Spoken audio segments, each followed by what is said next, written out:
Hello and welcome to Talk from Superheroes. Hey everybody, I'm Andrew Ivamy. And I'm Diana McCullum. And you're listening to Talk from Superheroes. So every week we discuss a piece of heroic television or film. And this week on the podcast, we are talking about Guardians of the Galaxy Volume 3. Maybe the only franchise still numbering.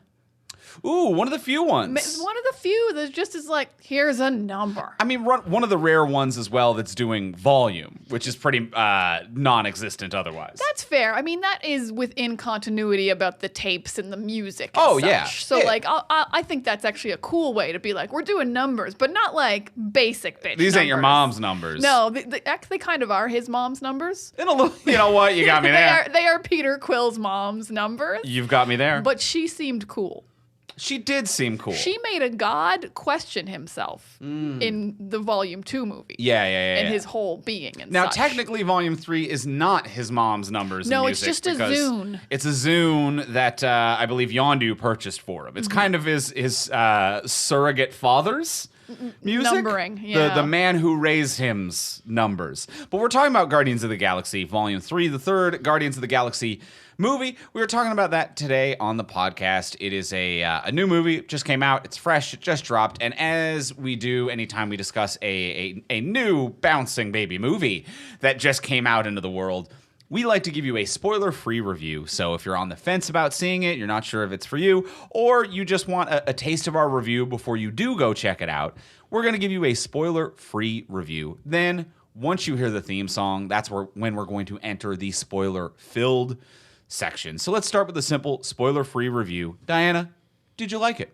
I liked it. I definitely didn't love it, and I definitely didn't dislike it. I'm going to give it a pretty good. I think all around, it's the emotional parts are pretty good. The action's pretty good. The comedy might be just good. That was pretty disappointing. There's not any big laugh. Like, there is not even like one that really, really landed, and then the rest are quite medium to not landing. So that's kind of disappointing. But there is like some more heart than usual, which is nice. It wraps everything up. I feel like I'm like, oh, okay, this was fun. I had a fun enough time. It's too long. It doesn't need to be this long. It's almost 2.5 hours. And yeah, it kind of feels a little like it knows it's more important than it actually ends up being, are kind of the vibes I get. But overall, I'm like, yeah. I had a good time. It's pretty good. It's not great. It's no Guardians 1. I don't know how I feel about this compared to 2, to be totally honest. So I'm in a weird middle ground of I liked it just fine, I guess. Andrew, how did you feel about Guardians 3? I really liked it. Oh, really? I really liked it. I vibed it. I had a great time. I do agree that like there's stuff that could be left on the cutting room floor. It's a little bit too long. It drags in a few points. But for the most part, I had a real fun time watching it. It was, it was full of emotion. It really got me a few different points. I think that I agree with you. This is probably the least funny of the three, and it does feel, at least by design, that it's not jokes that fail. It's just not as joke heavy as the previous ones. It has a few, but no like real big one huge laugh moment like the previous two did. But where I think this succeeds is that I do think that the first Guardians is the best written movie. We recently rewatched Volume 2. It was better than we initially gave it credit for. We kind of warmed up to it with time. I think 2 is the best looking of the trilogy, and the 3 is kind of a nice mix of both. Of like it's not as good as the writing of 1. It's almost there. But it's not quite as visually impressive as the look of 2, but it's almost there. But it has like a good 80 to 90% of the qualities of both. And I think that really puts it in a very good place and a good spot where a lot of the writing does work and hit hard, and it looks really good doing it. And I think it's got a nice blend. It just doesn't quite have the jokes, but that's by design, and it just drags a little. But other than that, I'm having a great time with it. I love to hear that. I love what you said about, I think you did briefly say that this movie has like vibes. And I do think if you're a person who likes vibes in a movie, that this is like, there's like large sequences that are mostly vibes. Yeah. And some people aren't in it for vibes. Largely, we're not in it for vibes. One of our biggest criticisms of 2 is that like a lot of people loved 2. And we feel like 2 was 100% vibes. Yeah. It didn't have the depth or the writing. It was just vibes. And that doesn't do it for us. This has vibes, but it has more depth and substance behind it, which is what kind of brings me in. Yeah, I would like more laugh laughter. I would like more jokes, and I actually didn't feel all that emotionally resonant through most of it. Okay. I actually felt it's like pretty messy a lot of the time, and they're kind of flip-flopping about what I'm supposed to care about. And like there wasn't any particular action sequence that was really, really good. So I'm gonna stick with my good to pretty good for most of this, but I'm actually pretty jealous that you gave it a quite a high like. Yeah, I'm giving it a high like. I'm a sucker for some of the emotions that it causes. I think it's there's a brilliant section of story in here that's very heart gripping and difficult to process as well. I think that like in the spoiler free section, that's kind of a good warning to give people going into this is that, if you've seen the trailers, no spoilers, but obviously there is an exploration of Rocket's backstory. And if violence towards animals is a trigger for you or something you have difficulty watching and dealing with, I'll give you a full, fair and spoiler-free warning. This is going to be a tough one for you to consume if those are hard triggers for you. If animal abuse is a hard trigger for you, this is going to be a tough one to deal with. But it uses it, and I think reasonably tastefully and plot relevant, and obviously, we're talking about CGI space creatures and no real animals were harmed in the making of this film. But it hits a lot with that. Yeah, and I think that's a warning I haven't really seen out there for people. And it's not like just one scene and you're going to be able to like just be like, oh, I'm going to go to the bathroom. It's like it's quite prevalent. Yeah. But not like you said in like a kind of exploitative way. It is part of the story. It doesn't feel it doesn't feel like James Gunn likes torturing animals. It doesn't feel like horror voyeurism. Like when like a horror movie is like, look how upsetting this is. We love how upsetting this is. It never feels like it loves how upsetting this is, which is, I think, a good thing, but it can be difficult at times. I like that warning. Yeah, I think that's right. And can it be spoiled? Yeah, I guess, it's the end of the story. How everyone ending up is going to be a spoily. That's why we're not talking about it right now. Yeah, I think it can softly be spoiled. Yes. It's a pretty soft spoil. It's a pretty soft spoil. I don't think there's any like huge, complete, like life-changing moments here, but there's a journey that if you were on it for 2 movies, you'll probably want to just kind of naturally see it to its conclusion with 3. And I think it's good enough that if you've watched and enjoyed 1 and 2, it's worth seeing to that conclusion. But yeah, just soft spoilers for what is the inevitable conclusion to this journey. Nothing too monumental, though, I don't think. No, nothing too monumental, nothing too MCU relevant. Yeah. Pretty contained. Yeah, I think a pretty self-contained kind of A to B story that they tell. Excellent. Well, that is going to do the spoiler-free review. Now, let's get into it. Let's get into the spoiler-filled section. Let's talk more about Guardians of the Galaxy Volume 3. Third one.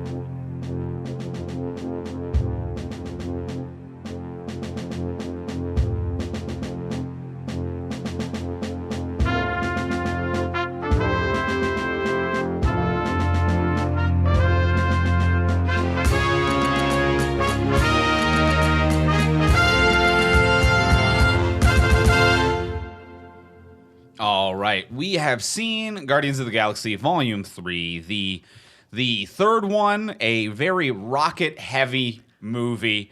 Hence the some of the warnings that we give in the spoiler-filled section. It is rocket heavy, but it also isn't at the same time because about 3/4 of the movie he's removed from the story of saving Rocket. So it's like this is Rocket's backstory, but he actually isn't in the rest of the movie for a large chunk of it. Like he gets his like entire story told, but like he's not involved in saving himself. He's not involved. So it's not like the rest of the Guardians don't get to do anything. But it's his arc. It's his art. Like, no one else has changed at the end. No one is. I don't feel like anyone's gone on their own emotional journey. Oh, Peter definitely did. You think? Yeah. He ends up back home. He stops running away. He gives up on Gamora. That's a huge. You know what? That is fair. That is fair. I almost feel like he learns that from Rocket, but that is. I just very much feel like this is Rocket's movie. Oh yeah, it's definitely Rocket's movie. I would say Peter is like second, but also like the trilogy's not Rocket's though. Yeah. It's Peter's trilogy for the most part. I can agree with that. Yeah, it's Peter's trilogy. I think that I think that this is Rocket's movie, but there is a lot of Peter, and Rocket is kind of absent in the middle of this while still being in it, because for those of you who didn't see it, they kind of intercut this movie between like Rocket being unconscious, and every few scenes we get like a flashback scene of Rocket as a child, as a baby, kind of being experimented on. I don't know what the adolescent or child word for raccoon is. What is a baby? I feel like it's a pup. A pup? Maybe a pup? I want to say pup. A pup seems right. Not a puppy, but just a pup. A pup, whatever the young version of a raccoon is. So we're kind of intercutting between those different things. And I feel like that's the core of this movie. I just feel like it was like kind of equally everybody. Even though Rocket gets the most screen time, I do actually feel like everyone goes, because they're all in a different place here. Drax becomes a dad. Mantis leaves, which I think is so healthy for her. I was so glad she got the fuck out of there. These people are such shit to her. I was like, yes, take your giant monsters and get out, girl. I'm not mad at that. I'm not mad at that. I am so proud of you. Get the fuck out of here. So yeah, I think they all went on a journey. Okay. Rocket goes on the biggest one, I guess. I don't know if he really changes so much as we just see his past. I do think this is a great movie for everyone's performance. I will say that. Performance-wise, I think that everybody crushes it in this, which is so refreshing and so nice, because like there are some performers in this who are not always great. Pratt being one of them. But this is one where I'm like, James Gunn actually knows how to work you in a way that I don't think other people know how to work you. And I think that like Pratt has been catapulted to like leading action man from the Guardians movies, obviously. And it hasn't quite been working. Yes, I agree. And But James Gunn seems to know how to do it somehow. I don't know what it is about how they work together or how they vibe or what goes on, but I think James Gunn might be the only magical person who can get what other studios and franchises seem to think the platonic idea of Chris Pratt is. James Gunn seems to be the only one who gets that. I completely agree, because I think like Parks and Rec as a comedy masterpiece got stuff out of Chris Pratt. Yes. Of course. Absolutely. No, don't even have to talk about that. But in terms of not in debate. But in terms of action and like doing comedy and drama, the Guardians movies, Chris Pratt actually can do both. Yes. But then if you get Infinity War, directed by the Russos, who are very good directors. They are incredible directors. But in Infinity War, drama-wise, he is leaving Zoe Saldana with nothing to work with while she's giving him this like incredible, like, I love you, I'm about to die in front of you, please promise me that if I die, you'll kill me, like, performance. And he's just like, yeah, of course. Like, he's nothing coming out of him. But James Gunn really does, like, he got him to completely full-on cry in the second one. We just rewatched, and I was like, oh, wow, you can do this? Because Infinity War, you were so dramatically flat. And in the Jurassic movies, Jurassic you worlds, don't you're work nothing. and I feel like people are trying to like juice this rock, but like James Gunn has some special rock juicer that only he can put it in the mechanism to get it out of that. Because even other Pratt movies we've watched, the Time War one or whatever, like he's only fine in it, in both comedy and drama wise. Yes. No one else can really pull out both sides of Pratt like James Gunn can. Absolutely. So that is a great point, because everyone else I think has never failed. And then Pratt, just in Infinity War, I do remember we were like, he is bringing down this entire section. Yeah. In terms of drama. The comedy in Infinity War, he actually nails. And the jealousness of Thor is really good. Yeah, there are definitely some points that work there. And I think that this has been detrimental to his career ability, not his career finance. Obviously, he's doing fine. He's the Mario. It's a him, Chris Pratt. Financially, he is doing just fine. But we're not the first people to say this, that it's like the more that he just got kind of thrust into this, you're bland leading action boy, the more he lost the comedic roots bit by bit. But in reality, it's like he's only good as that archetype under James Gunn. And being typecast as that is making him lose the thing that launched him into a career to begin with. So it's a very strange thing, but Gunn does get something special out of him. He does, but he's going to have to figure out a way to do it without him, because unless Chris Pratt's about to be cast in some DC movies, he will not be working with James Gunn again. Yeah. So he's going to have to find his roots or get an acting coach. Seems pretty late in your career to do it, but you got to do something. Something, You gotta for do- whatever. But he's good in this movie, is the point. I think he is good in this movie. Yeah, like there's not as much comedy, but as you said, it's on purpose. There's a few jokes that are falling flat. I don't know if they're flat on the watch or just because they were in the trailers. Like Nebula's eyes are black, and my father pulled them out. I'm like, that didn't do anything for me, but it was also fully in the trailer, so Yeah. I don't know if it was like, if it just didn't work for that reason, there was no surprise to it. So yeah, there's not a lot of comedy here, but yeah, like when Rocket comes back to life and he's just holding him and crying, I'm like, he's nailing this. Yeah. This is really, really good work. Like, he's freaking out. He's losing it. I was like, oh, wow, Pratt. He's not willing, and when he's just not willing to give up on Rocket and doing chest compressions and like, yeah, at the back-to-back scene with Gamora at the end where it's like he's letting her go and like they're talking, looking away from one another. It's well shot and well executed in that regard. Like, I am kind of a sucker for an emotional climax that involves like delivering lines to one another without looking at one another. I think that's... It always just, I'm a sucker for it. I'm a No. sucker for it. It works. It consistently works. And James frames it and delivers it well, but gets a good performance out of Chris. Once again, someone who like we have very conflicting feelings on and aren't necessarily always rooting for, but it's like James gets something out of him. And then there's the rest of the cast of performers who just consistently get better and better and are self-reliant, I think, outside of James, but like some really great stuff here. Like Zoe Saldana, we've discussed a couple of times now, and even in like Avatar and like films where it's like this isn't an actor's movie. This isn't a tour de force performance. This isn't necessarily well written sometimes. But I'm like, holy shit, you showed up and gave your whole fucking back to this performance. You gave everything. And seeing her in this portray a different Gamora and do it with range and accuracy and like something that I felt was different enough from what her previous version was. She was different enough. I think Zoe Saldana was doing a great job, and I agree she's always great. Like, even in something that like is so low budget, like The Losers, she rules in. Like, low budget action, big budget action, she's always phenomenal. I will say I was a little off-put. Like, Gamora's arc, I think, is so messy in this.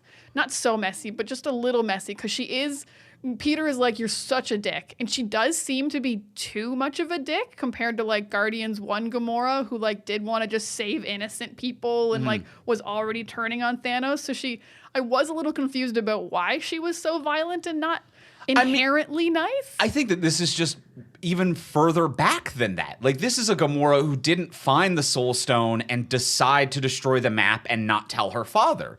Like, this is a Gamora who never had the internal conflict of, I have the peace my father's needs. Oh, I thought she Do I had- tell him or not? Oh, I thought she had found the Soul Stone. So I think she hadn't found the Power Stone, but I thought she'd already hid the Soul Stone. I don't think she had. I could be mistaken by the timeline, but either way, I feel like this is a Gamora who has not had to go on that internal emotional journey. And then obviously now has wildly different life experiences and sincerely has never met this person. Oh no, Like, I liked all of the stuff about how she was like, stop projecting past me on me. I am not a person who lost their memories. I am an alternate timeline who never met you. I actually really liked all of that. But I guess if she was the one who changed first and also the one who agreed to help Nebula in Endgame, I was like, you just seems just way too mean and uncaring. But like, I was entirely okay with that. I'm like, this is a child of Thanos who hasn't decided yet to leave that. And now you've fallen in with a lot of mercenaries as opposed to a lot of a group of heroes. So it's like that has also immediately affected your personality and how you perceive the world. And also you were dropped into a different timeline and a dude you never met was like, you're my emotional crutch. And it's just like, yeah, obviously, get the fuck away from me. Like, it would be like if you were walking down the street and some random dude was like, you are the one and you love me. Of course you would be rude as shit. You would be like, you suck. You are miserable. You are weirding me out and I do not know you. I actively hate you and that you are doing this to me. Oh, that would absolutely be her reaction, and she would be right to be so, because Star-Lord really needed, if he wanted this to work, he really needed to come in so less hot. He had to be like, do you want to go on a date sometime? Right. You have to rebuild it, Want to hang out? sir. I'll tell you some of the things that you missed. Or don't even mention that you used to know her. Stop bringing that up. Just be like, hey, you want to hang out and kill some guys? Like, you do have similar interests. Yeah. You could reconnect. But I absolutely agree, the not looking at each other at the very end. This was actually, I think, my biggest emotional moment when she says, I bet we were fun. Was like really heartbreaking. That was a really, really great moment. And they both played it well and it was filmed great. And it's a great crux. Now, I will say that what I was going to get at about why it's a little bit messy for me is that the whole movie I was like, so is he going to end up with Gamora or Nebula? I kind of feel that as well. I do think that I know we're kind of on slightly different paths as to how aggressive Gamora is in this movie. Another reason why I like it is that it differentiates the character and shows Zoe Saldana's range to be like, this is not the Gamora you know. And I think that also does a really good job of establishing we're not repeating the same beats of Volume 1 and don't expect that. And I think that if she did come in a little bit less aggressive maybe, or a little bit less mean, then it would be once again playing the same character of like, I'm kind of a grumpy assassin, but if we get to know each other, I'm actually kind of a fun friend. Whereas both from writing and performance, it came in hot with a like, I'm not your fucking friend, I'm a fucking murderer, and I hate you, get away from me. And it's like, okay, we're not doing the same dance again. And I like that we're not doing the same dance again, and I think that the aggression kind of plays that. And I've been rooting for Nebula this whole time. Well, that's what I was going to bring up, because off mic before this movie, I know you were a hardcore, I think Peter's going to end up with Nebula. Yeah. And you even like gave me a tap when he like held her arm. So like, yeah, I was also like, oh, I think maybe he will end up with Nebula. And then he didn't end up with either one. So it was just kind of like I don't know what I'm rooting for while I watch this. Yeah. Kind of vibe. And I think that even though he didn't end up with Nebula, I think that back-to-back scene at the end where like Gamora and Peter are kind of talking without looking at one another, when Gamora's like, I bet we were fun, and she tears up and like looks over at Nebula and like gives her like a nod and starts walking away. And then they have that nice little sisterly thing where they both grunt at one another. But I think that nod is like, he's ready to move on, and like, he's not mine. He's yours. Like that, I think that's her like nodding at Nebula and being like, you two are it. You know that, right? Like that's her like saying that to her sister. Oh, that's not what I didn't feel like that was you two are it. To me, that was you take care of him, but not in like a romantic way. Like he's your problem now. Not problem, but like, you know, I'm taking no ownership of this man. He's available. He's up for grabs. It's at the minimum, it's available. It is her saying he is available, and he is, I think, over me. She wiped her hands of him. Absolutely. I will say, yeah. Yeah. And I think that, like, yeah, he's available, and I think that she, you know, it's played off as a joke, but she's like, it doesn't sound like you're describing me. It sounds like you're describing Nebula. And I think that very much is the case, where it's like the DNA sequence that Peter fell in love with was Gamora. That is this Gamora, and it looks like this Gamora.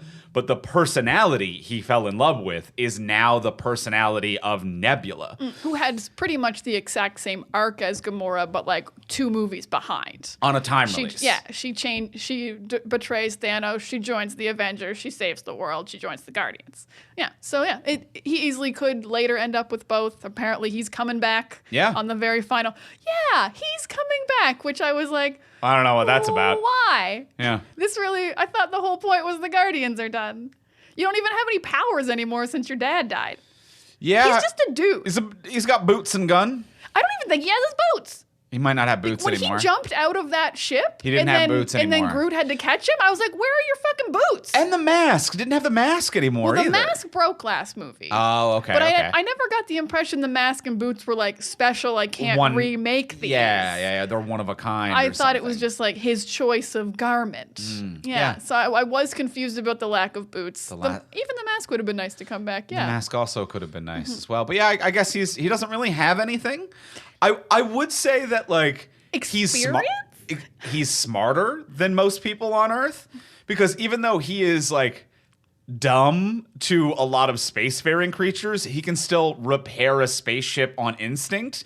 You know, like a space college dropout or a space high school dropout is still higher educated than the most educated man on Earth, other than, you know, superhero level intellects. I would actually even say like his like street smarts are more useful though. Like you've got Skrulls invading, and you've got a guy who knows every race in the galaxy. Like, you know, you get aliens popping in all the time. You know, Nick Fury's gonna want to talk to you, Star-Lord. Sure. He's gonna be like, tell me about every single alien race who might invade our planet. Yeah. That's gonna be like number one thing Nick Fury's gonna want to know. Yeah, and like, you know, it would be through a joking lens or whatever. It'd be like, she kisses like a Skrull. What do you mean she kisses like a Skrull? Have you ever kissed a Skrull? Like, whatever. They've got too much tongue. There's a way. They always overcompensate. Yeah, just Quill being like, Fury, if you kissed a Skrull, you'd know it. You'd know you'd kissed a Skrull. So yeah, I agree that there is a life experience there. So I am also surprised that he's the one who's hanging around. But just back to like the group of performances, Gamora, Nebula, Drax does a phenomenal job, as well as Mantis. I think that they kind of play off of each other well. You know, not the biggest part of the movie, but they do a really good job. And once again, Bradley Cooper. Huge respect. I know that like we don't always give respect and love to face actors doing voice roles, but Bradley Cooper just kind of quietly rocking it in this franchise, choosing an accent, doing a voice, not just being like, "Hi, I'm Bradley Cooper in the voice booth. Here I am, day 2, grinding it out again." Actually trying something, and I think succeeding, doing it, nailing it. I think he does a phenomenal job here. He is so phenomenal as Rocket that I think his performance combined with the CG of Rocket constantly makes me forget Rocket is not an actual talking raccoon. Like, you know, Groot always looks like he's not quite real. A lot of other things look like, you know, very good CG, but never quite real. But Rocket, they have fucking nailed the CG on, and combined with Bradley Cooper's performance, I'm like, yeah, that's a real guy.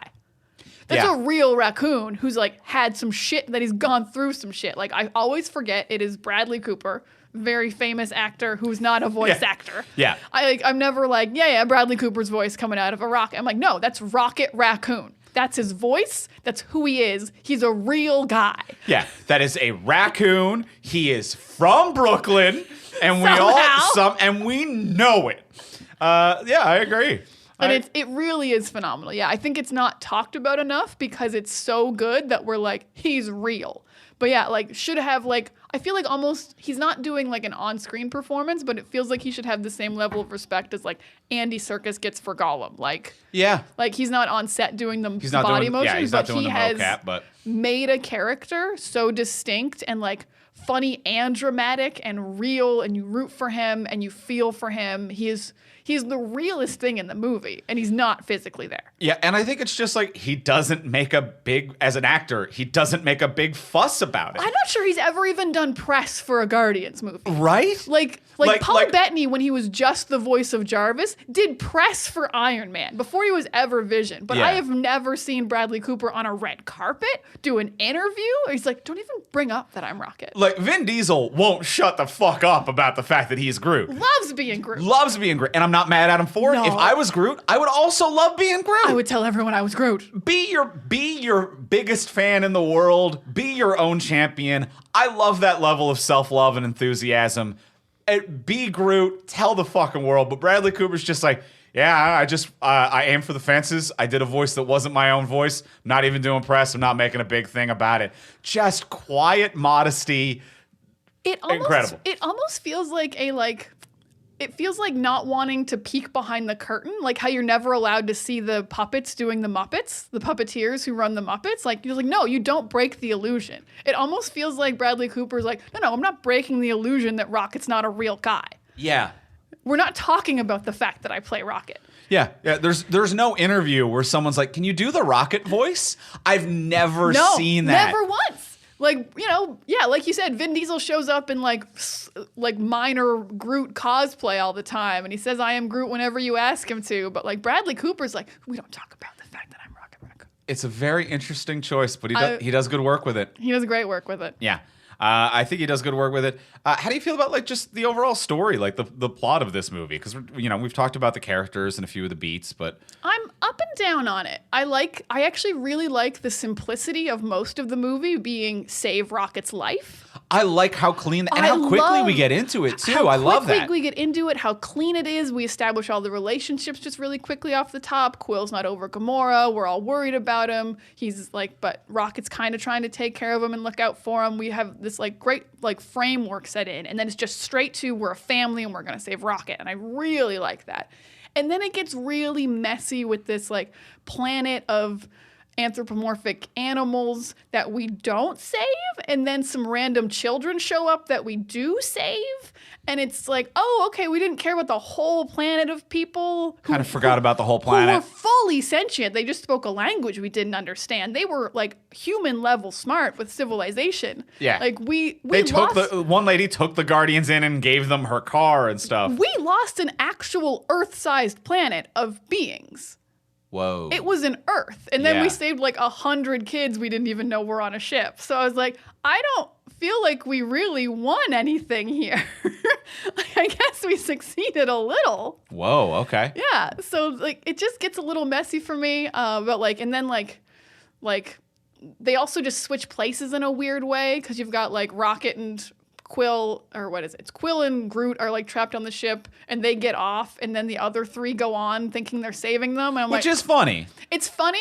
I don't think they played it quite funny the enough. The framing of that shot of the three of them of like, if we don't get in, they'll die in there. Just the background shot of them plummeting is really fucking also, good. Also, when they called each other and like, no, I got out, and they're like, we're here to save you, is very, it is a little bit funny. I think it could have been played like just a little bit higher up. But yeah, I think the plot got a little messy for me once they saved Rocket. I actually would have been really cool if this was, we save Rocket and maybe that's it, or we save Rocket and then we save this planet full of people and there's no little kids.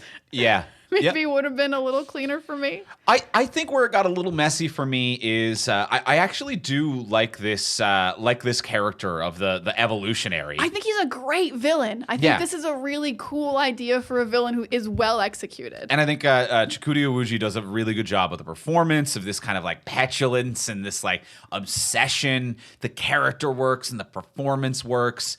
And it's just the one tweak that I didn't quite love is that like there are a few moments where I'm like, what does that mean?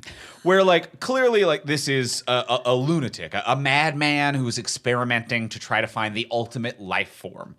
And then there are just like a few times where he's just like, and I'll do it to the whole universe. I'm like, what does that mean? Like, are you gonna like transform are you gonna kill everyone and rebirth them? Because I actually think this movie really works best, and I really like it when it is on a, I'm not gonna say a small scale, because there's a lot of captives on that ship and children and new sentient life forms, but a manageable and understandable scale where Rocket's like, I was experimented on, it was torturous, he's terrible to these people, he's a terrible man, we have to save these people. And I think that that's like a lot more fun when there's just like a couple hand wavy of like, and if I get away with it here, I'll do it everywhere.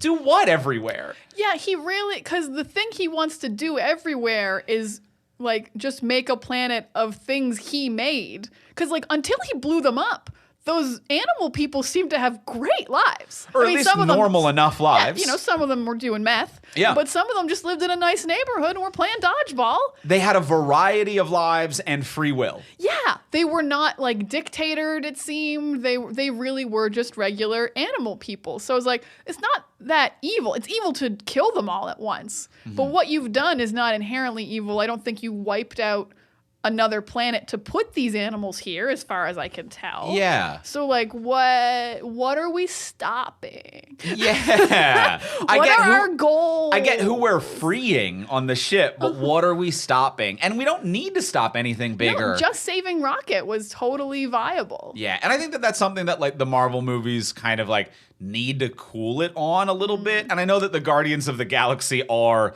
the Guardians of the Galaxy, but not everything has to be a galaxy destroying scenario. It can be like there's atrocities in the galaxy and we are trying to prevent that, as opposed to like some hand wavy like, and next will be the next world. What world? So that's where it was like a little messy for me to be like, what next thing? What are we talking about? It was a little messy. It was almost maybe even too real. Like, I'm only kind of evil. Like, Yeah. I don't have a grand plan for destruction. I run a genuine business, and you had to break into my business and steal some files. And the people who worked there weren't evil. They were security guards and managers. Yeah. Yeah, for an evil company, but they were just some people who were around. Yeah, and is the company even evil? I created life. Yeah. And then I was a jerk to it later. Yeah. I patented life. So I'm like, it's like, so you filed paperwork somewhere, though. You did file some There is some kind of a galactic legal system. Yeah, like, that's a legal company in which, and I'm not saying that excuses none of it, but I'm like, but what's going on here is what I mean. Yeah, what is going on the bigger picture? Yeah. That was kind of my critique of them. That's a little messy. Now, here's my critique, and this is the thing that like has bothered me for a while. And this is going to sound a little crazy. I think James Gunn might write the Guardians the worst out of people who write the Guardians. Ooh, interesting. I think James Gunn writes the Guardians fighting, especially, in a way that is genuinely exhausting and doesn't show a lot of love and care for each other. Maybe not in one, but one is famously co-written by Nicole Perlman. Yes. And like one is almost a perfect movie. Yes. One is a masterpiece film. It's better written. It's better written. And this is a critique I had in Peacemaker as well, where argue fighting, where you just say the thing someone said and just make fun of them about it, is exhausting and mean and not very funny. Okay. And that's what Guardians 2 and 3 is. It's just a lot of yelling at each other and being kind of mean, and not in a way that is inherently nice, or even like we're ripping on each other in a fun way and we like this. Yeah. But then you've got Guardians in like Infinity War who make fun of Quill because he's like intimidated by Thor, and it's very fun, and it's very actually like, oh, we are just having fun together. Or you have Drax thinking people can't see him because he's eating really slow. Yeah. Or you even have the Guardians in Thor 4 who are all tired of Thor being there and are kind of a united front of like, we're all sick of Thor. And I actually think everyone else writes the Guardians lightheartedly better than James Gunn does. Yeah, I agree with that. I think he does write them in a darker place, They're in a sincerely like, we're family because no one else would put up with us in kind of a way. Yeah, like the fact that Mantis just erased Drax's memory real quick in that one scene was wildly upsetting. That was kind of dark, and like I think the only reason it even slightly works is like it almost feels like it was meant to match how incredibly terrible Drax was to her in the last movie a little bit. Yeah. So it's like they're both terrible. I'm like, I actually kind of want to see them to be both playfully mean, not truly mean. Yeah, I think the only time they are playfully mean to each other and it sincerely works is when Mantis makes the security guard fall in love with Drax instead of her. Yeah, that's fun. And that is a very funny, like, actually having burns on each other kind of moment of like, I'm slightly upset about this, but like not in a like you're making my life bad way. The other one that did work, that did make me laugh, was Drax giving Peter a Zagnut and then being like, that was the last. There's no more Zagnuts. And then very slowly trying to casually eat a Zagnut in front of her and act like the bag was empty. I thought that's fun, playful. That's fun, and that's a small enough thing, not giving someone a peanut. That is a fun, small thing. But everything else is just like, you're stupid, Drax. You're stupid, Mantis. Like, and actually meaning it. Yeah. Like, these people mean it when they say it. It's not just fun banter. Yeah. It's not banter. No. And it's not them covering an insecurity. It's just them sincerely meaning what they say. Yeah. And so, Yeah. I actually think I actually think everyone else writes their banter better than James Gunn does. I get, and I think maybe the problem is that like it's wearing a bit too thin because it's a bit too much of the same thing. Yeah, and, it's very repetitive. and that is kind of my other critique of the writing of this, where one thing that James Gunn writes really well, but seems to just consistently rewrite, is what if you got a second chance? And I'm like, I get it. I get it. I get it. Guardians 1 was like, but what if people got a second chance? And then Guardians 2 was like, then now there's Yondu. And like, what if you got a second chance? And Peacemaker is like, what if people got a second chance?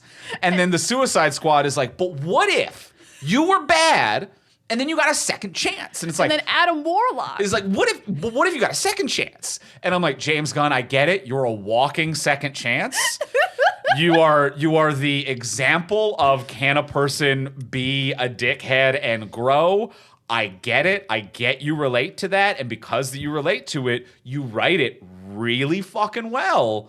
But I don't know if I needed it a sixth time. I don't know if I needed a sixth James Gunn, but what if you got a second chance story? I just don't know if I needed the sixth one. I just don't know. I think at around 3, I was like, yeah, James, it's fucking cool to give second chances sometimes. By now, we're on the 6th chance. Yeah. And I don't know if we need 6. Yeah. That is a great point. Yeah, that is, because his movies used to not be about that. But then, because like Slither and everything else he made is just like, or what's the Superman one?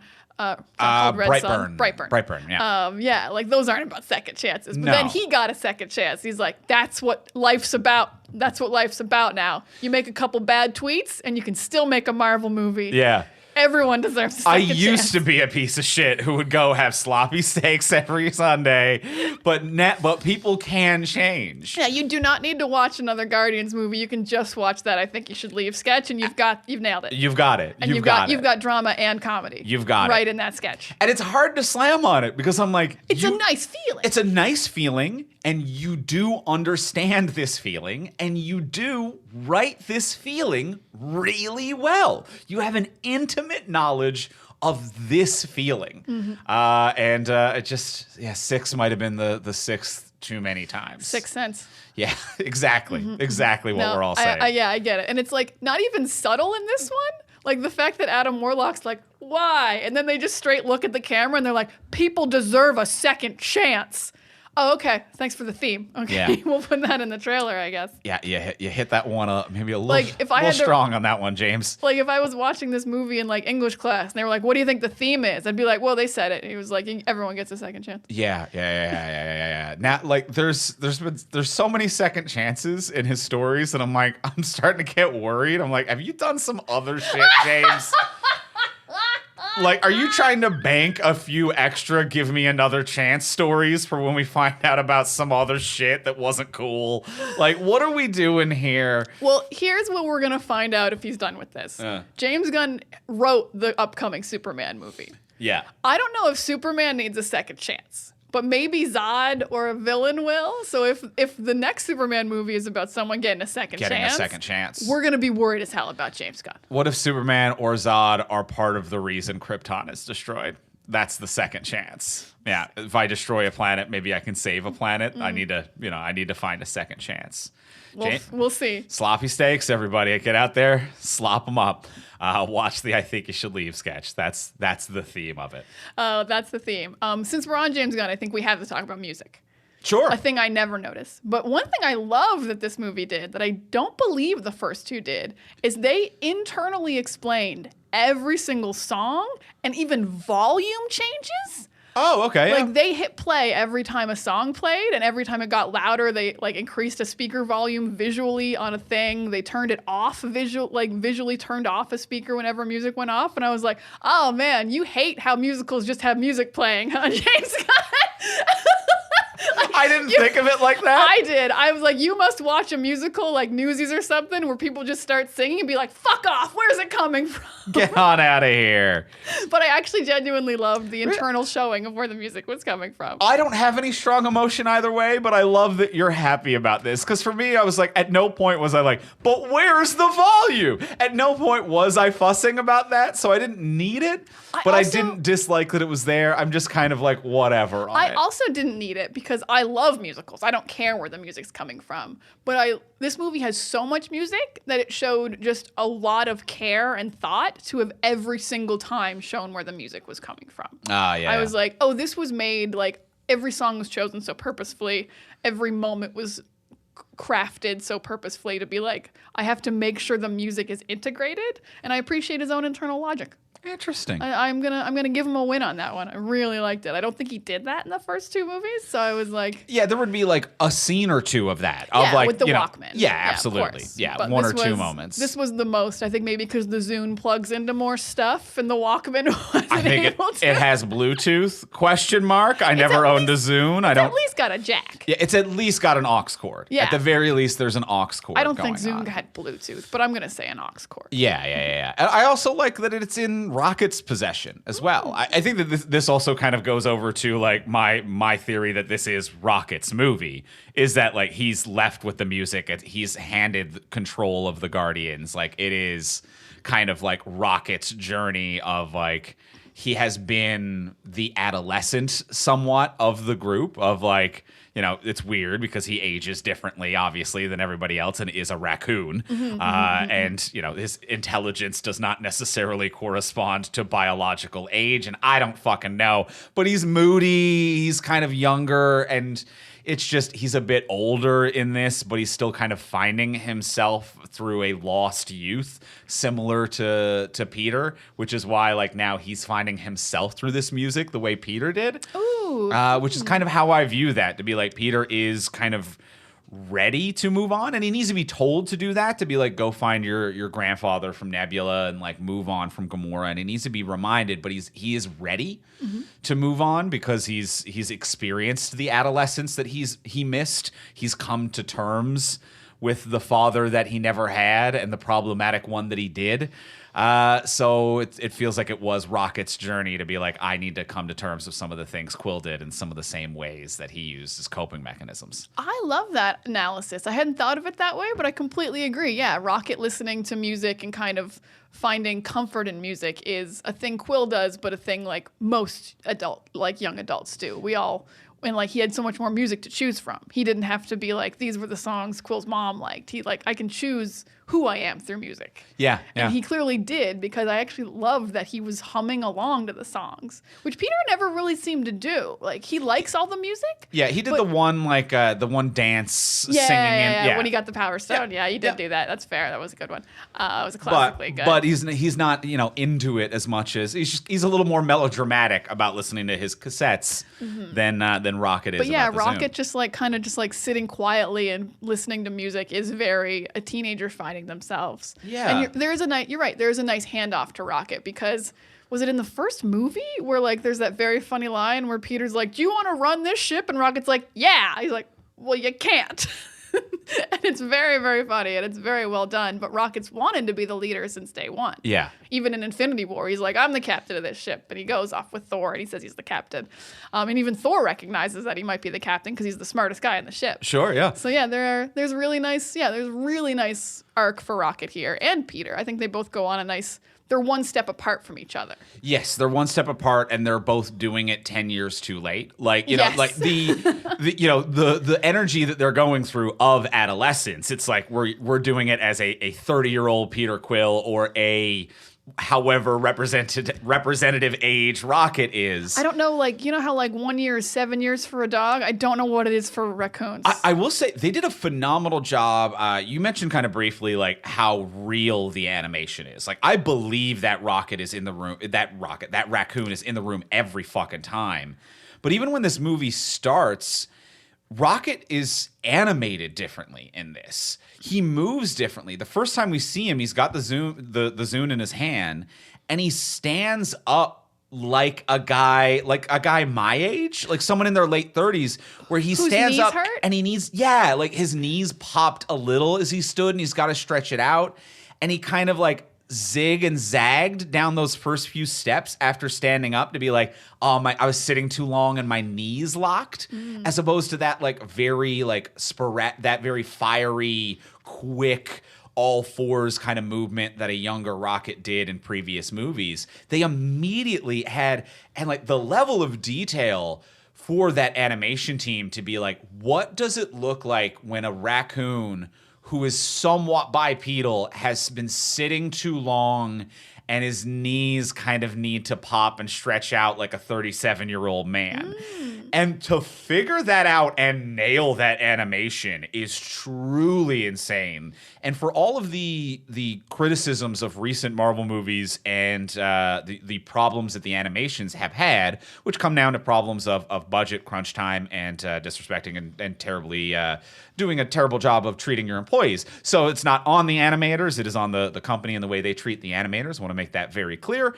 But this movie does such a flawless job of every piece of animation. I can't think of a single critique, and it goes above and beyond with its animation. I will agree with this, absolutely. Like Rocket, now that you've brought it up, I'm like, yeah, Rocket doesn't even, not even in that sequence, but Rocket doesn't move as fast as he used to in any point of this movie. Like, when I think about Guardians 1, when he just like crawls all over Groot and he shoots so fast and he runs up walls, I'm like, he really didn't do that in this movie. Like, he kind of moves slower than he's ever moved. And I'm like, oh, he's just older. Yeah. Also, he got shot right in the chest today. That is true, He too. was dying for 48 hours straight. He probably feels a little shitty. But even prior to that, he was walking around. Like, I think they very, very seldomly use him on all fours in this movie as well. Yeah. So he definitely feels older. And I will give a shout out to James Gunn about this. All of his movies always look fully complete because I think maybe because they give him full reign. He does not do reshoots. He doesn't go back. He doesn't decide to change things. On day one, he'll be like, I need Rocket in these scenes. And I think CG people love him for it because they get all the time in the world to figure out the shots. Right. He like, I know right from day one, he's got all the storyboards done. He's like, this is my story and I'm not changing it. And Marvel can fuck off because I work for DC now.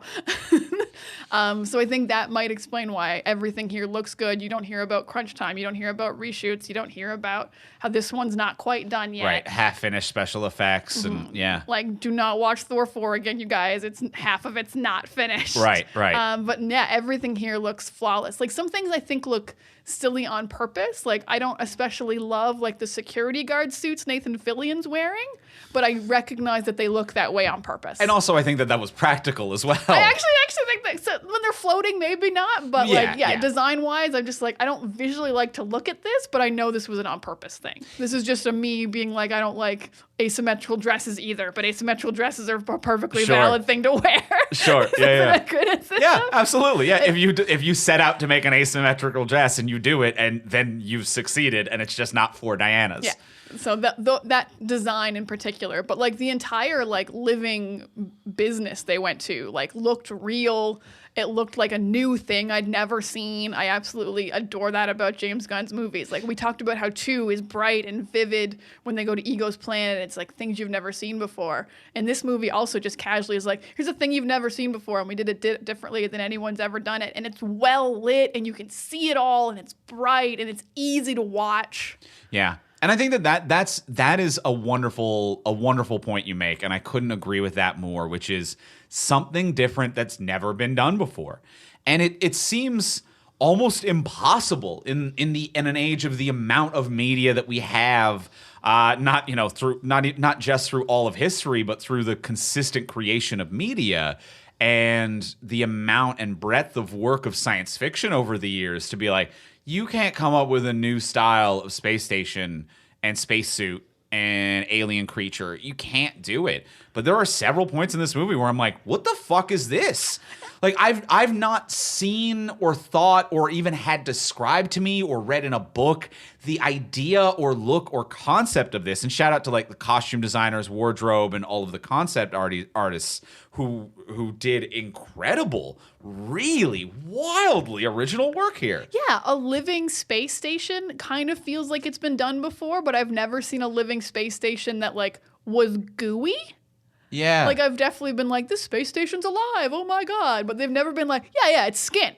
It's gooey and it's skin and it's viscous. And it has 3 natural force fields, and it has security guards in bubble suits. And the it security has guards kind of look like tardigrades. Yeah. And I felt like that was purposeful. It's like, no, it's one big organism, and these are the tardigrades, and this is the skin. I will say, setting up that it was alive, I thought Mantis was gonna do like an ego thing and make it all like feel something or do something. Oh, interesting. I hadn't thought about that. They didn't need to. They did that in the second one, so it might have been a repeat. But I was like, oh, why is it alive? What's gonna be the function of it? And they were like, just because it's cool. It's just a cool set piece. Just looks cool that way. Yeah. And that's valid. And that's valid as hell. And we didn't rest on one cool set piece. We put multiple cool set pieces within that, and then cool costume and wardrobe design and this and that. Yeah, just layer on layer on layer. And I think that it's so unique and wonderful and just lovely to see. Very lovely to see. Now, here's something controversial to me, and maybe I need to ask you this. Do you think at the very end, this was important to me, do you think Groot said different words, or we just all understood Groot? Oh, I had not considered the latter. I had not considered that we all understood Groot. Gamora had suddenly understood him. So I was like, I really hope this means we've all just started to understand Groot. Because I don't like the idea that he said a full different sentence out of nowhere. I also agree. I hate that. But because no one responded like he just said a full different sentence. They all seemed to just kind of take it in stride. And I really like the idea that all us as an audience have just started to understand Groot. And I hope that's what happened, because I hate the idea that because We Are Groot is such an important moment, and it's only one word off than I Am Groot. And it was delivered in a way that, like, Vin's delivery of We Are Groot made it seem like he actually said it, and it sounded like that because it was delivered in a way that seemed like, and he was obviously physically strained in that scene, but it was like it was painful for him to say we instead of I. Like, it hurt to deliver that different sound and syllable. Yes, that's true. And this was smooth. There was no pain casual, in it. easy, which would imply that he could always have said not like different things than I Am Groot. Yeah. So I like the idea that we just understood Groot. I had not considered that, and I love that idea. Oh, yeah. It was still jarring hearing that. Yes. Literally, when that line occurred, I don't know if you noticed, I turned around and looked at the projector. Because I was like, did you just start simultaneously playing a trailer for Fast and Furious? Because there was a trailer for Fast X before the movie. And it was just like this scene where it's like, Chris Pratt's talking. Zoe Saldana's talking. All right, Karen Gillan's talking. Okay. I love you guys. It's like, where the fuck did the trailer for Fast 10 start playing? Because that's Vin Diesel. That's not Groot. Yes, it was just Vin Diesel. It was just Vin Diesel. And Vin Diesel always is Groot, but differently than that. It didn't even have the struggling cadence of Groot. It wasn't like, oh, I love you guys. It was just, I love you guys. Yeah. It was just flat out, straight across the plate, Dominic Toretto in Fast X. And it felt like it was like kind of pulled back and framed like it was a special moment, and not because he was speaking different words. So I'm going with, we all understand Groot now. I really like that idea. Excellent. Because what I was uncertain about is in the scene with Gamora, where Gamora is acknowledging him. I was uncertain if the intention of that scene was that she understood him now, or that she was pretending she didn't understand him earlier. Ooh, my understanding was I read it as she understood him now. Ah, okay. Because I also read it as the possibility of, like, she'd been holding the group at an arm's length and didn't want to let anyone know, to be like, I understand him, gets too close to the group, and, like, her turning around and being like, tell them I'll be there in a minute, and being like, ooh, shit, you know that I understand you. And then being like, I'm going to miss you too, buddy. I can see it. I can see that reading of it. If this was a Gamora who had her memories erased, I'd believe that. But since it's a Gamora who never met Groot before, I stick with she suddenly understood him, which would imply if you spend enough time with him, you can understand him, which is what we just did in the final scene. Interesting. I guarantee you. So for our listeners, we are recording this the week the film is released. So we don't know for sure yet, but this really feels like something that like a week from now, there's going to be an interview with James Gunn or something about what the exact intention is. It won't there. even be an interview. He's going to tweet it out. He's going to reply. He'll tweet it. Yeah. He's going to reply to some nobody who's like, it's dumb that Groot said a whole sentence. He's going to be like, that was an interpretation Listen of here, what he fucko, always... and he'll just roast that person. He's going to listen here, fucko, that guy. And it won't be an interview. It will be a tweet from James Gunn. It is Thursday night right now. We have not seen said tweet yet, but I'm going to put money on it. Yeah, I agree with that. Yeah, we'll either look like precog clairvoyants or fools because it will all be cleared up, I think, by the time most people listen to this episode. It was still just jarring to hear Vin Diesel, just Vin. Yeah, it is jarring, but I don't know how he could have, if that was his intention, I'm not sure how he could have made it more clear. But also it wasn't 100% clear at the same time. So I don't know what he could do. And I'm just going to give a little shout out to, it was nice to see Nathan Fillion as well. Oh, always a pleasure to see Nathan Fillion around. The fucking rookie's here. Look at him. The rookie? From the rookie verse? The verse. Anytime I see an ad on TV for the rookie verse, because for those of you who don't know, he is on a TV show called The Rookie. It's on like season 7 or 8. It's on like season 6 or 7, where initially the premise was, what if an old man became a rookie cop? But now it's season 6 or 7 and whatever. But now they have the rookie FBI, and the ads are like, it's part of the rookie verse. And the rookie verse is one of the funniest combinations of syllables I've heard in a long time. It's pretty funny every time we see a commercial for it, because any kind of verse on TV is funny, but a verse that's reliant on being new at something, which inherently cannot keep happening, is just very funny to me. Yeah. It's like Groundhog Day verse. It's like, it has to keep repeating somehow. You know? Yeah. Anyway, I love Nathan Fillion. He really made a character who kind of wasn't anything pop so much. Yeah, he really like, did. On paper, that character was like fine, funny, but he adds so much. Yeah, I agree with that. I agree with that. Frankly, in retrospect, it's amazing that Firefly only lasted one season, because every other show Nathan Fillion does lasts so long you kind of forget he's still doing it. Yeah, Castle. Yeah, this man is swimming in castle money. He has started the rookie verse, which is on its 8th year or whatever. This man like floated through several seasons of Two Guys, a Girl, and a Pizza Place. So it's like this man's just like, whatever show he gets next will last 19 seasons or something insane. So it really doesn't make a lot of sense that his probably most famous nerd show is the one that didn't get That renewed. has like 10 episodes? Truly I don't even bananas. remember how many episodes Firefly has, but it's not many. It's wild. Well, let's go in for the close. Let's ask the final question of what would you change? So now that we've discussed what would you change about this? If you could change anything. Before we do ask the final question, we will remind you, as we do every week, to please rate, review, and subscribe on iTunes, Apple Podcasts, Spotify, Podcast Addict, or whatever podcatcher you might use by leaving a rating or a review if the app you use allows reviews. Sometimes they just allow a rating. Spotify, it's just a rating. That's fine. Rate it up, baby. Rate it up. Although they have let you reply to episodes now with your thoughts on Spotify, which is very fun. All new interesting stuff always dropping. There's always stuff. So anyway, a rate or a review. And that interaction, what that does, it helps us move up the charts. It helps us get seen and recommended to new listeners. And it also means that new listeners are more likely to actually listen. So when people are searching or looking for a new podcast, or maybe they've been recommended to listen to Talk from Superheroes, they'll bring it up on their podcast app, and they will check to see what the reviews are like, and they may or may not listen depending on those. And also, recent reviews make a big difference. For a lot of people, if they go to check a show, and even if the reviews are positive, they're like, no one's reviewed this since like 2020. I don't think this is that fresh shit. And they won't listen. So new reviews also make a difference. And it makes a difference to every podcast you listen to. So literally take like 3 minutes out of your day. It does not take a long time.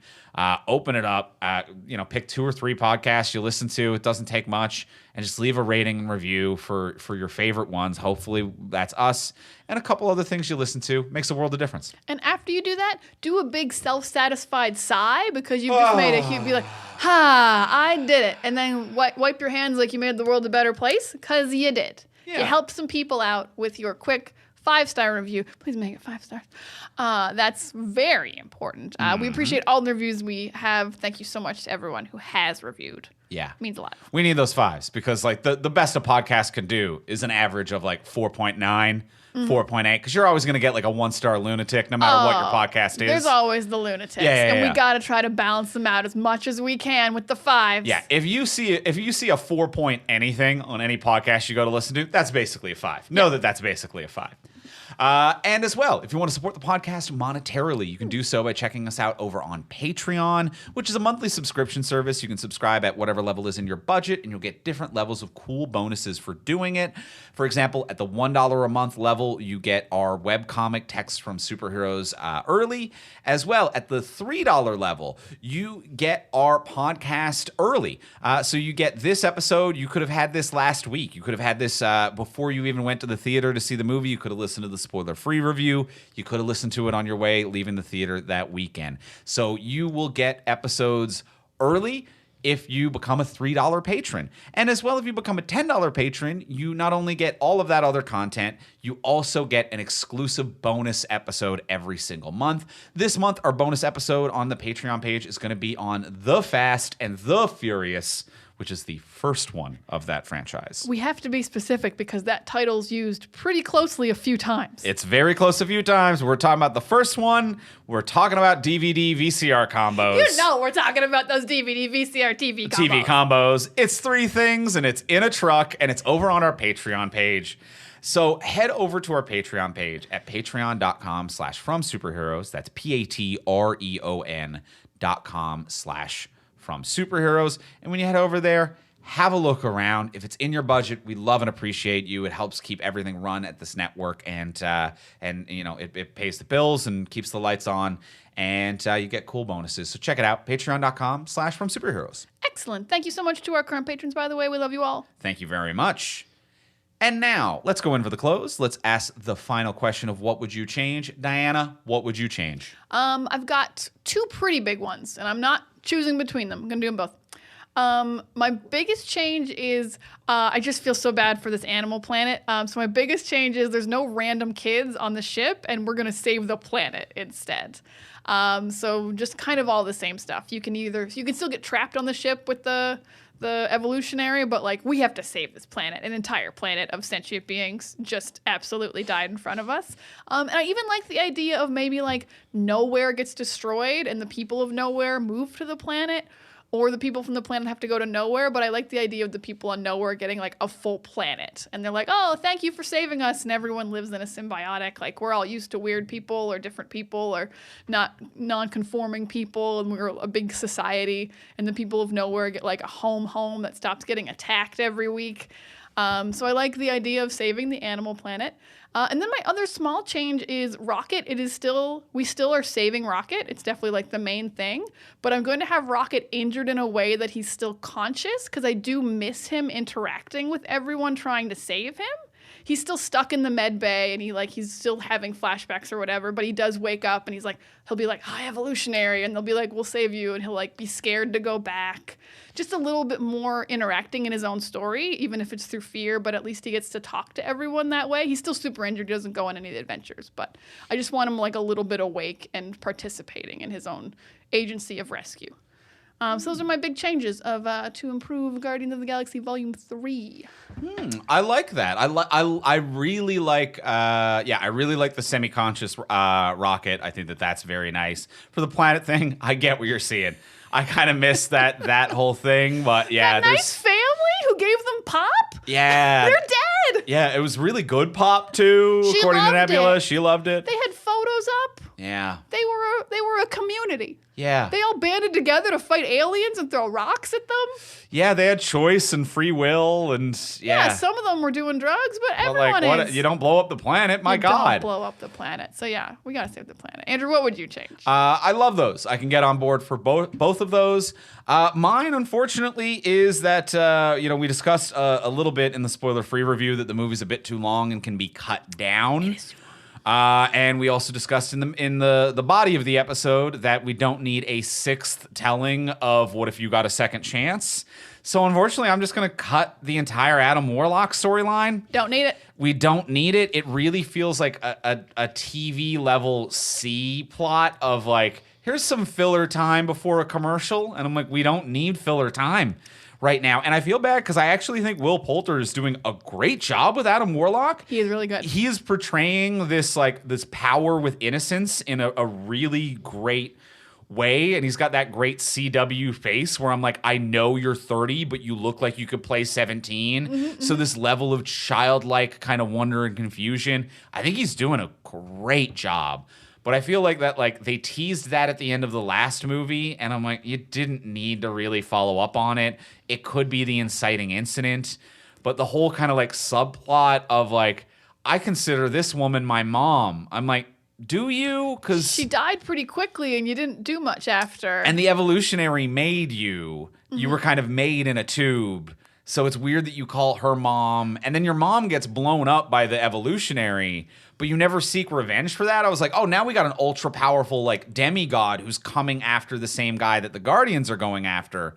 But he never gets involved in the mission or the action in any way. He kept going after the Guardians. Yeah, and just kind of sense. falling over in a way that's a little funny and charming, but I'm a kid, I have a pet, I like this dog, I killed a guy, you killed my mom, but I'm not mad at the guy who killed my mom, but I'm upset about my mom, and I'm around, and then I fall over, and people will say that you deserve second chances. I'm like, it really was a lot of filler time to get to just kind of reiterating the theme of the previous two movies. I will agree with this completely. I also think Will Poulter does a very good job of being a demigod with innocence, but kind of in that Homelander-esque but I'm also maybe a little bit crazy. You don't know. Yeah. I've been taken out. I'm not socialized. In a way that I am not socialized. In a way that is perfectly characterized and written within the Guardians universe. It's fuck yeah, that's exactly the type of character that belongs with this crew, with this world, makes perfect sense with Rocket's new Guardians team at the end. Yeah, it makes perfect sense there.